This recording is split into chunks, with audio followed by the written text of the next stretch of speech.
ما تخافش، ده اقوى حكم في العالم، بيخوفوا بيه اللعيبه بس. ده انت بعت اسود مش بني ادمين. هو ده بقى اللي هيحكم ماتش نهائي الكاس ما بين الاهلي والزمالك. شراوي بعت لنا فاندام ولا ايه؟ العملاق البرازيلي أندرسون دارونكو البالغ من العمر 42 سنة وطوله 188 سنتي ووزنه 90 كيلو حكم مباراة نهائي الكاس يوم الجمعة اللي جاية ما بين الأهلي والزمالك. الحكم ده كان في الأساس لعيب كرة يد وتخرج من كلية التربية البدنية، لكن كان عنده شغف كبير جدا بالتحكيم، عمل شيفت كارير وتحول من لاعب لكرة اليد لحكم، واعترفت بيه الفيفا كحكم دولي رسميا في 2014. هو من الحكام الجيدين لكنه ليس من الحكام المميزين، بيدير مباريات دوري الدرجة الأولى البرازيلي مع مباريات في كاس كوبا أمريكا وفي تصفيات كاس العالم في أمريكا اللاتينية، لكن اكتسب شهرته الحقيقية من قوته العضلية أو جسمانه أو بنيانه، كونه أصبح أقوى حكم في العالم واشتهر باللقب ده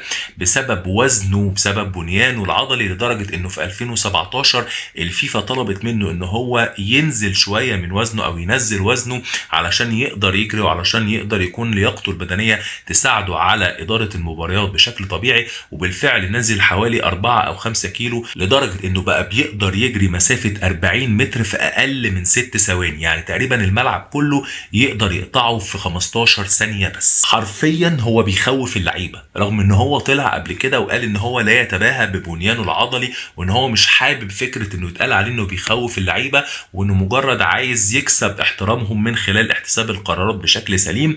لكن تصريحاته دي غير تماما اللي بيظهر عليه في بعض المباريات لما بيخرج عن شعوره وبيصل ان هو بيهدد اللعيبه وبيعنفهم بشكل كبير جدا، لدرجه تخوف اللعيبه، لدرجه ان هالك نفسه، عارفين هالك طبعا المهاجم البرازيلي الشهير، كان طلع قبل كده في تصريحات وادانه او اشتكى من ان هو كان بيهدده في الملعب، وقال له مره خلي بالك على كلامك بره الملعب. فهالك استفز من الكلمه فقال له ليه يعني خلي بالي ليه؟ قال له عشان انت مش ضامن انا هحكم لك تاني ولا لا. فهالك طلع قال انا مش قادر افهم هو ده كان تهديد ولا لا، خصوصا ان هو بيقول لي ده قدام ولادي الاربعه اللي قاعدين بيتفرجوا عليا في الملعب. دارونكو استعانوا بيه قبل كده في السعوديه، وتحديدا في قمه الدوري السعودي ما بين النصر والاهلي في سبتمبر الماضي، واتفرج بقى على كريستيانو رونالدو في المباراه دي، وهو طبعا مشهور انه بيعترض على الحكام وما بيهموش حد، وقبل كده كان زق حكم في مباراه السوبر الاسباني في 2017 لما طرده، وقف قدام دارونكو قطه صيامي حاطط ايده ورا ظهره وبيعترض بمنتهى الادب والاحترام. وزي ما قلت لكم ان دارونكو ما يعتبرش من حكام الصفوه في العالم او في امريكا اللاتينيه،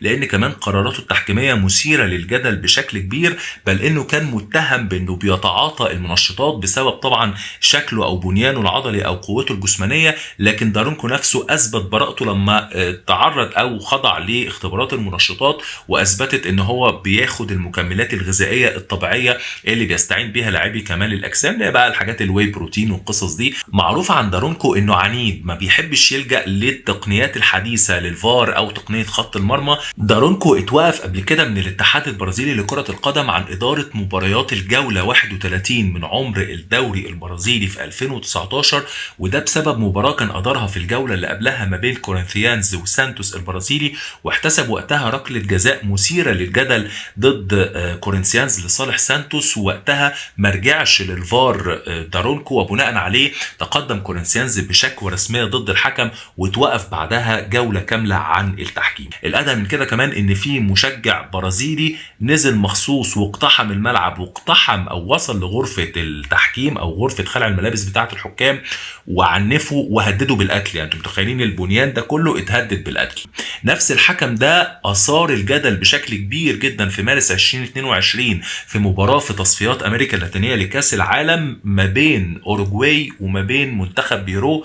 وقتها الكوره تخطت بكامل محيطها على حد الكلام اللي اتقال الخط المرمى، وحارس اورجواي كان ماسك الكوره وما حسبش هدف، وحتى ما رجعش او رفض ان هو يرجع لتقنيه خط المرمى او تقنيه الفار. عشان كده بقول لكم هو حكم بيكره الفار، او تحس ان هو ما بيحبش التقنيات الحديثه، فوقتها رفض ان هو يرجع لتقنيه خط المرمى. وبناء عليه كمان الاتحاد البيروفي لكره القدم تقدم بشكوى ضد الحكم ده واتهمه بان هو متحيز لصالح اوروجواي، وبناء على الشكوى دي تم استبعاده من قائمة حكام مونديال قطر 2022. من المفارقات الغريبة برضو عن دارونكو انه قرر انه يوقف مباراة كان بيديرها في الدوري البرازيلي في 2019 ما بين فاسكو دي جاما وما بين ساو باولو، لمجرد انه سمع هتافات من المشجعين في المدرجات ضد المثليين، او كانت هتافات مهينة للمثليين او للشواذ، بل انه قرر ان هو يستدعي المدير الفني هنا وهنا وكابتن الفريق هنا وهنا،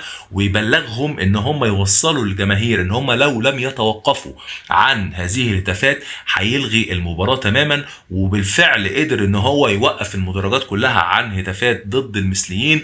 وطبعا دماغك ما تروحش بعيد، لان الكل دماغه راحت لبعيد، واتهم وقتها دارونكو بان هو من المثليين او ان هو بيدعم حقوق المثليين. فطلع بعد كده في تصريحات بيبرأ نفسه وقال ان هو عمل كده مش لاي حاجة في دماغه غير ان هو رافض الفكرة انه يتم اهانة اي فئة من الفئات في المدرجات، وان دي مسألة مبدأ، انه حتى لو كان في هتافات ضد الاجانب او ضد اي فئه فهو بيرفضها في الملعب، عملا بفكره ان الملعب يكون نظيف وان ما يكونش فيه اي نوع من انواع الهتافات اللي تشجع على العنصريه او تزيد من الاحتقان او العنف في الملعب. وعلى فكره الراجل دارونكو ده متجوز وعنده ولدين يعني، فنطمن على لعيبتنا امان يعني. ورسالتي هنا للاعيبه الاهلي والزمالك، خافوا على نفسكم وكلوا عيش علشان ده اقوى حكم في العالم.